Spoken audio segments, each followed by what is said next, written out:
भोजपुरी में है, लेकिन माटी की चीज हम लोग भोजपुर के रहने वाले हैं तो कहाँ जाने वाला है।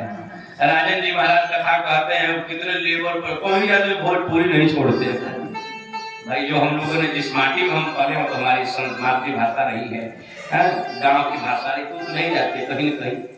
हाँ ये बात अलग है कि हमारी राष्ट्रीय भाषा हिंदी है, लेकिन इसकी प्राथमिकता हो जाती तब न, घोषित हो जाता तब न। इस पर भी तो विवाद चल रहा है। भारत देश है, गूगल करके देखा जाए तो कितने इस्लामिक देश हैं, 156 कंट्री इस्लामिक हो गए, कितने ईसाई हो गए, और पूरी दुनिया में एक हिंदुस्तान मिलेगा हिंदुओं को, वो भी हिंदुस्तान पूर्ण सही नहीं है।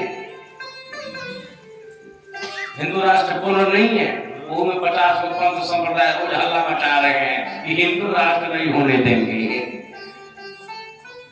बोलिए हनुमान जी महाराज की। तो परीक्षित महाराज ने जब कल को देखा तो बोला कि भैया अब मैं परीक्षित हूँ, मैं अर्जुन जी, मैं अपने दादा का नाती अर्जुन जी का नाती हूँ, अभिमन्यु का पुत्र हूँ, तो मेरे रहते कलयुग राज्य नहीं कर सकता, द्वापर युग ही रहेगा। बोला महाराज क्षमा करेंगे, भगवान श्री कृष्ण के कहने पर ही मेरा आगमन हुआ, भगवान कृष्ण के कहने पर ही मैं आया हूँ, इसलिए मैं अब जा नहीं सकता। आप अपने मृत्यु तक, यानी जब तक कि आपकी मृत्यु न हो तब तक के लिए मुझे कहीं स्थान दे दीजिए, मैं आपकी प्रतीक्षा करूंगा। आपकी जब मृत्यु हो जाएगी तो मैं अपना साम्राज्य स्थापित कर लूंगा। परीक्षित जी ने कहा चलो हम तुमको आज स्थान दे देते हैं, जहाँ मदिरा का सेवन होता हो, जहाँ दुष्ट क्रीड़ा होती हो, जहाँ चोरी होता हो, वेश्यागमन होता हो, ऐसे ऐसे स्थानों को उन्होंने, हाँ ऐसे ऐसे स्थानों को उन्होंने दे दिया कि जाओ ऐसे ऐसे स्थानों पर तुम्हारा स्थान। जब कल जो हुआ धर्म के नीत हो, ऐसे ऐसे जगहों पर रहना। कल ने बोला महाराज बड़ा बढ़िया जगह दे दे, लेकिन कोई बढ़िया जगह भी तो बताइए। बोला जाओ, सोना भी कहीं कहीं विपत्ति का जड़ हो जाता है, तुम सोने में वास करोगे, लेकिन किस सोने में? बोला जो सोना चोरी करके लाया गया हो, छल करके लाया गया हो, हरण करके लाया गया हो, किसी की आत्मा को दुखा कर लाया गया हो, ऐसे सोने में कलयुग का निवास। यद्यपि भगवान कृष्ण ने कहा कि धातु नाम कांचन में अस्मिन, में धातुओं में सोना हूं। भगवान कहते कि मैं धातुओं में सोना,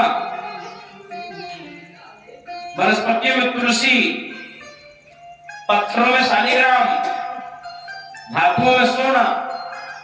तो जो धातु में सोना भगवान है, तो धातु ये कलयुग सोने में, किस सोने में कलयुग रहता है? बोला कि देखो जो ईमानदारी और श्रम कर, परिश्रम कर जो धन इकट्ठा किया जाता है, उससे जो सोना खरीदा जाता है, उस सोने में भगवान वास करते हैं। लेकिन जो हरण करके, लूट करके लाया जाता है, किसी की आत्मा को दुखा करके, कलयुग वास करता है वहां। परीक्षित जी महाराज ने जैसे उसको वचन दिया, बड़ा प्रसन्न हुआ, देखा परीक्षित जी के माथे पर स्वर्ण मुकुट था, उसी मुकुट में जाकर के चढ़ गया। किसी ने पूछा महाराज ये बात तो क्या परीक्षित जी के सर पर मुकुट था, वो चोरी का था क्या? हरण करके ही लाए थे? बोला नहीं, वो मुकुट जरासंध का था। भीम जी ने जब जरासंध का वध किया तो मुकुट लेकर के आए। पहले राजा महाराजा लोग किसी राजा महाराजा को जीतते थे तो उसका मुकुट ही उठा लाते थे, लाकर तहखाने में रख दिया। आज परीक्षित जी को जब दिग्विजय के लिए निकलना हुआ तो ये तहखाने में गया और उसी मुकुट को इन्होंने अच्छा और बढ़िया समझकर माथे पर धारण कर लिया। अब कलयुग जब माथे पर पहुंच गया, जब माथे पर कलयुग बैठ जाए, जब कलयुग सवार हो जाए तो फिर कुछ भी करा देता है। लौट कर आ रहे थे, एक समी बाबा का आश्रम था, जो बड़े तत्वज्ञानी महात्मा थे। ध्यान से सुना जाए, आंख बंद कर ध्यान योग में समाधि में लीन थे। इंद्रियां प्राय उनकी अंतर्मुखी हो चुकी थी, इंद्रियां अंतर्मुखी हो चुकी थी, आंख बंद कर ध्यान में बैठे हुए थे, एकदम ब्रह्म तत्व में विलीन थे। परीक्षित जी वहां आए तो उनके माथे पर बैठा। कलयुग ने सोचा कि अब इनकी मृत्यु कैसे हो, तो कलयुग ने प्रयत्न करना शुरू कर दिया। कलयुग ने माथे से परीक्षित को कहा कि परीक्षित तुम राजा हो और तुम आए हो, तुम्हारा सम्मान न करना पड़े, तुम्हें जल न पिलाना पड़े, तुम्हें सेवा न करनी पड़े, इसलिए ढोंगी महात्मा पाखंडी ऐसा रूप बना करके बैठा हुआ है। इसने तुम्हारा सम्मान नहीं किया, इसने तुम्हें प्रणाम नहीं किया, इसने तुम्हारा आदर नहीं किया, अनादर किया है, मान डालो इसको। कलयुग ने ऐसा कहा। लेकिन जिस व्यक्ति ने कभी जीवन में कभी किसी संतान का कोई अपमान न किया हो और किसी के कुसंग ने उसे ऐसा प्रेरित कर रहा हो, फिर भी उसकी अंतःकरण, उसकी आत्मा उसे झकझोरती नहीं, ऐसा नहीं है। सभी बाबा ने कहा नहीं, परीक्षित जी ने कहा नहीं, ये तो महात्मा है, समीर जी हैं, बड़े तत्वज्ञानी महात्मा है, इनकी इंद्रियां अंतर्मुखी हो चुकी हैं, ये भगवान में विलीन हो चुके हैं और मुझे इनको प्रणाम करके चलना चाहिए। कलयुग ने कहा कोई अंतर्मुखी वाला महात्मा नहीं है, ये पाखंडी है, ढोंगी है, ऐसा रूप बनाकर ऐसा बैठा हुआ है, तुम राजा हो, तुमसे बड़ा कौन होता है? और जब ये सारी बात कलयुग ने जब महात्मा जी को, परीक्षित जी को बता दिया, बहुत अंतर्द्वंद से युद्ध हुआ, वाणी के द्वारा युद्ध हो रहा है। अंततः कलयुग हावी हो गया परीक्षित जी के ऊपर, परंतु परीक्षित जी ने मारा तो नहीं, परीक्षित जी से द्वारा वध तो नहीं करवाया। एक मरा हुआ सांप बगल में लेटा हुआ था, उसी सांप को उठाया उठा करके बाण से और समीप बाबा के गले में लपेट दिया। जब समीप बाबा के गले में सांप लपेट दिया, वहां से परीक्षित जी जाने लगे। श्रृंगी उनके बालक थे, खेलने गए थे बच्चों के साथ। तब तो कुछ बच्चे गए जाकर श्रृंगी से कह रहे थे यहाँ खेलने में मस्त है, तेरे पिताजी के गले में किसी ने मरा हुआ सांप डाल दिया। और जब श्रृंगी ऋषि वहां दौड़ करके आए तो देखा कि पिताजी के गले में किसी ने मरा हुआ सांप।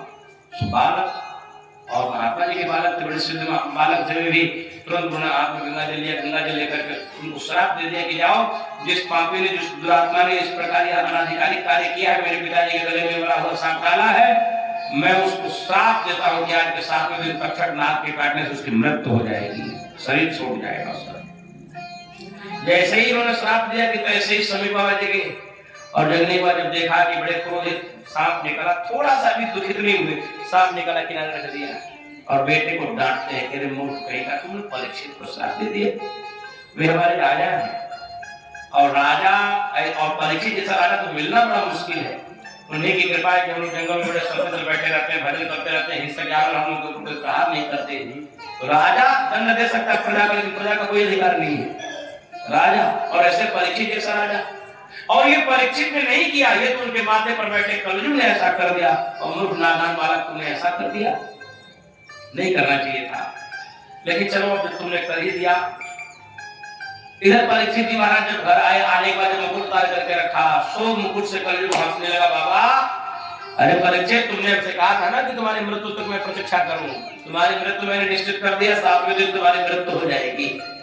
और परीक्षित जी को अपनी दिनचर्या याद आई, अरे राम राम, मैंने इतना बड़ा अपराध कर दिया, महात्मा के गले में मरा हुआ सांप डाल दिया। महाराज एक सच्चा साधक होता है, वो चींटी भी बराबर आकर चलता है। ऐसे साधक 100 में नहीं लाखों में कहीं 1-2 मिलते हैं जो चींटी भी बराबर आकर चलते हैं, और उनकी तुलना किसी कसाई से न करिए कि जो प्रतिदिन 50 जीवों की हत्या करता। लेकिन जो साधक होते हैं, महात्मा, वो चींटी भी बनाते हैं, तो प्रयास करते हैं कि हमारी वाणी के द्वारा, हमारे मन के द्वारा, हमारे शरीर से किसी को कोई अपराध ना हो। और परीक्षित जब रोने लगते हैं, उसी रात को दौड़ पड़ते हैं सभी बाबा के आश्रम पर। उनकी पत्नी समझाती है कि महाराज अभी से मत जाइए, सवेरा होगा चले जाइएगा। तब तक एक दरबान आया, आकर परीक्षित जी को कहा महाराज दरवाजे पर कोई महात्मा है, और जैसे परीक्षित जी जाते हैं तो समीप बाबा को पाया, चरण पकड़ लिया, रोने लगी, बाबा अब उसे एक अपराध हुआ कि आपके गले में मैंने मरा हुआ सांप डाल दिया। बोला नहीं राजन, ये आपने नहीं, आपके माथे पर बैठे, आपके माथे पर कलयुग बैठा हुआ था, कलयुग के प्रकोप से आपने ऐसा कार्य किया है, कलयुग ने ऐसा किया है। स्वामी बाबा उनको गले लगा लेते हैं, कहते राजन आप तनिक भी गलानी न करें, मैंने तो आपको कुछ नहीं कहा, क्योंकि मैं जानता हूं, और मेरा एक नादान सा बालक है, वो आपकी महिमा नहीं जानता है, आपके स्वभाव को नहीं जानता है, उसने आपको श्राप दे दिया है कि 7वें दिन तक्षक नाग काटेगा, आपकी मृत्यु हो जाएगी। परीक्षित जी सभी बाबा से कहने लगे, बाबा मैं 7 दिनों तक जीवित रहूंगा। अरे मैं तो ये सोच रहा हूँ कि तत्क्षण शरीर छूट जाता तो ठीक था, इतना बड़ा कलंक लेकर के मैं पांडु जी के कुल का होकर के, अर्जुन जी का नाती होकर के, अभिमन्यु का पुत्र होकर के, जिस कुल में, जिस वंश में ऐसे ऐसे धर्मात्मा राजा महाराजा हुए हैं, उनके कुल का होकर के मैंने अपने पूरे कुल को कलंकित कर दिया, एक महात्मा का अपमान कर। मैं तो ये शरीर तत्क्षण छोड़ना चाहता हूँ। परीक्षित जी महाराज से सभी बाबा ने कहा कि राजन ऐसा नहीं है, आपके पास अभी शेष 7 दिन का समय है। परीक्षित जी का हमारा 7 दिन में क्या होने जाने वाला है, 7 दिन में क्या हमारी मुक्ति हो पाएगी? समीप जी ने कहा कि राजन मुक्ति के लिए 7 दिन नहीं, मुक्ति के लिए 1 मिनट भी काफी है। 1 मिनट मुक्ति के लिए काफी है, 7 दिन की कौन पूछे, तो 7 दिन का अवसर है।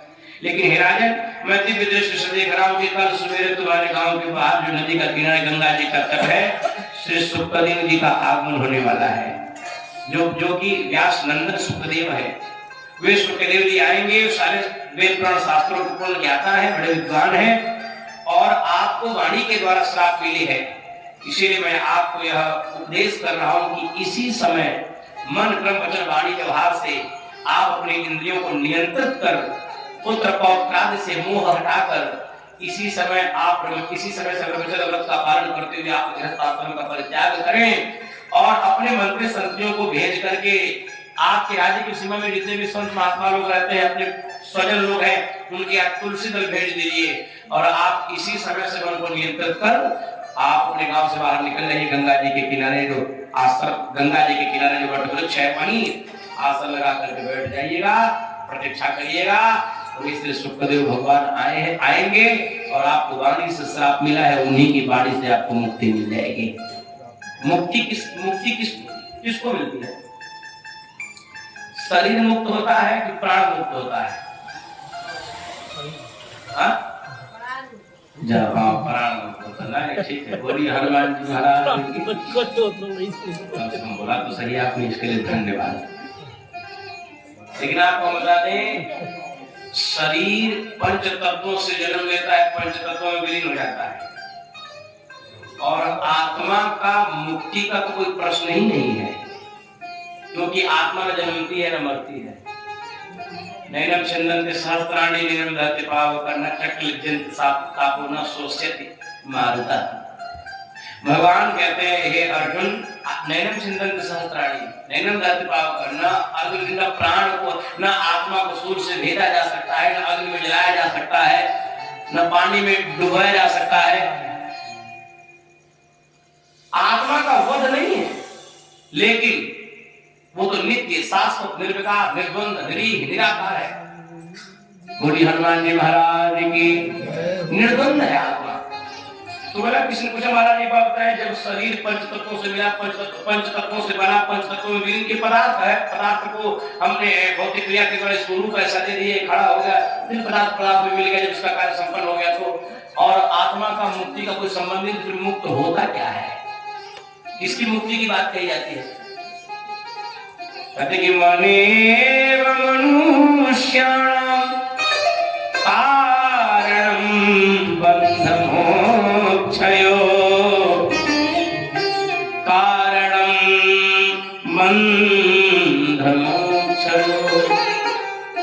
हम लोग इतने लोग यहाँ बैठे हैं ना, किसी के हाथ पांव में रस्सी बंध जाए तो दिखाई देती है कि हाथ पांव उसका रस्सी में बंधा हुआ है, लेकिन हमें लगता है कि उस रस्सी से भी अधिक मजबूती वाली रस्सी से हम लोग बंधे हुए हैं। बैठे भले लेकिन सोच यही रहे होंगे बाबा जल्दी आरती कर चले वहां। क्यों? क्योंकि वहां की रस्सी यहाँ तक आई है। वो कौन सी रस्सी? बोला कि मने मनुष्यम, मन ही बंधन और मुक्ति दोनों स्वीकार करता है, शरीर और आत्मा नहीं। मन ही बंधन और मुक्ति का कारण होता है। मन जब ज्ञान के द्वारा यह मान लिया कि मैं बंधन से मुक्त हूं तो मुक्त हूं, और मन ने स्वीकार कर लिया कि मैं बंधन में हूं तो बंधन में हूं। हम लोग बैठे हैं लेकिन चिंता कहाँ है? सब जगह से रस्सी यहाँ अटकी हुई है और सब जगह से बंधन यहाँ लगा हुआ है। और जिस दिन यह बंधन से जिस दिन इसी बंधन से मुक्त हो जाएंगे वही मुक्ति है। इसी बात को समय जी ने कहा। परीक्षित जी पुरुष सभी बाबा को प्रणाम करते हैं और अपने मंत्र संतरियों को भेज करके तुलसी दल दे करके जो उनके नगर के अगल बगल संत महात्मा ऋषि भर से लोग रहते थे उन सभी को निमंत्रण दिया और बोला कि बोल देना सभी लोग कल सुबह वहां गंगा जी के तट पर पहुंचेंगे। और ऐसा कर स्वयं मन वाणी पर नियंत्रण कर, इंद्रियों को निग्रहित कर, पुनः बल कर वेशभूषा धारण करके परीक्षित दूसरी रात्रि को घर छोड़कर चले जाते हैं गंगा जी के तट पर और वट वृक्ष के किनारे बैठे हुए। सवेरा होता है कि हजारों की संख्या में महात्मा, हजारों की संख्या में बैरागी, ब्रह्मचारी, वानप्रस्थ, सन्यासी, गृहस्थ सभी अपने अपने शिष्य मंडलियों के साथ, अपने परिवार के साथ, बच्चों के साथ भगवान की कथा सुनने के लिए परीक्षित जी की आज के साथ में मुक्ति हो जाएगी। सब देखने के लिए, सुनने के लिए वहां हजारों की संख्या में पहुंच रहे हैं और सब लोग मिलकर भगवान का कीर्तन कर रहे हैं। और वहीं से सुखदेव भगवान आते हैं। बाद में जब प्रश्न किया महाराज ये सुखदेव जी कौन है? बोला यार सुखदेव जी व्यास नंदन श्री सुखदेव जी हैं। ध्यान से सुनिएगा, अधिक प्रश्न पर व्याख्या नहीं करना चाहता, प्राय सभी लोग सुने होंगे। भगवान महादेव माता पार्वती जी को अमर कथा सुनाने के लिए जब अमरनाथ की पावन गुफा में ले गए थे, कथा को सुन नहीं पाई थी, वही किनारे जो है तोते का अंडा था। भगवान महादेव ने ध्यान नहीं दिया, जीर्ण शीर्षा था। कथा प्रथम दिवस की जब संपन्न हो जाती है, माता जी के बड़ा हठ करने पर भगवान महादेव अमर कथा सुना रहे अमरनाथ की पावन गुफा में।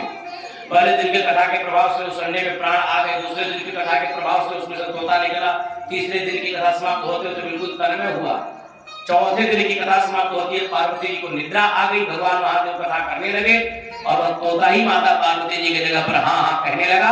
7 दिनों की कथा वही सुन लेता है। बाद में जब महादेव भगवान जगह जोर से जय घोष करते हैं तब पार्वती जगी और भगवान महादेव से कहते हैं प्रभु क्या हुआ, भगवान कृष्ण का जन्म हुआ कि नहीं हुआ। महादेव भगवान कहे आप कहाँ थी, बोला हम तो सो गए थे।